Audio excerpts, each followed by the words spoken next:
I'm Mimi Tadero, And I'm John Tadero. and we met on a blind date.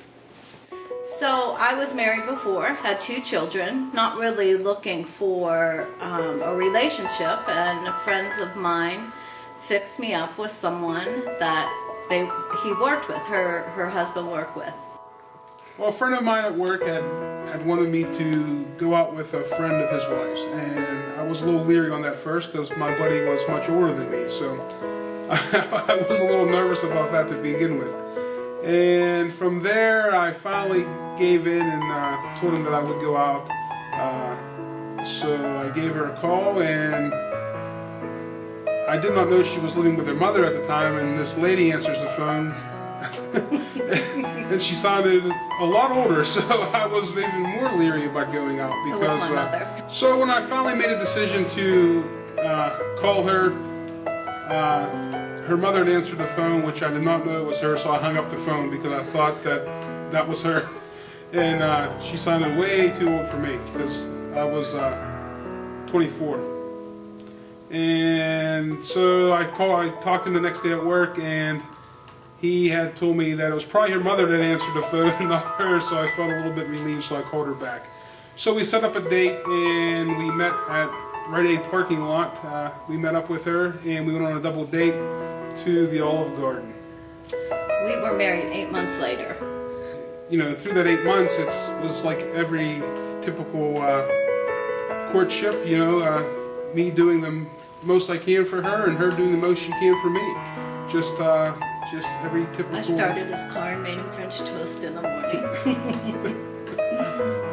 And just as every relationship starts out, you know, you're going above and beyond what you normally would do. You know, you're living outside your box.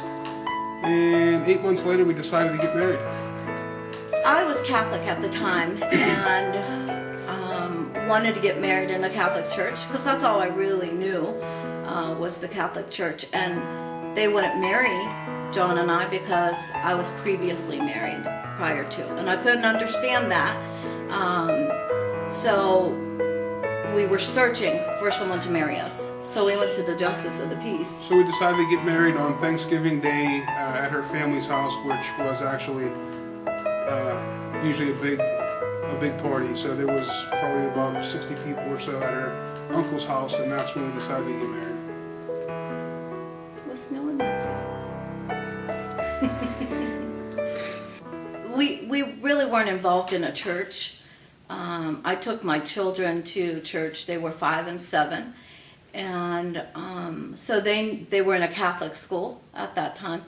But I was really searching. We were searching for something, but we believed in God, but not really. Spiritually, we weren't following the Lord in any way. But then, you know, like every other marriage, trouble set in a little bit. Stepchildren, and John didn't have kids, and that was hard, I'm sure. It was, you know, as any relationship that involves mixed families, it's difficult. One of the difficulties that we mainly experienced was her thinking that she needed to give a lot to the kids because of the separation of her and her husband. And so she would always give in to him. And as any relationship with mixed families, the kids really know how to play each other. And I corrected them. I didn't want him to correct them. So that started to become an issue with you know, raising the kids, and we would constantly fight about you know, correcting the kids, and it became a difficult time.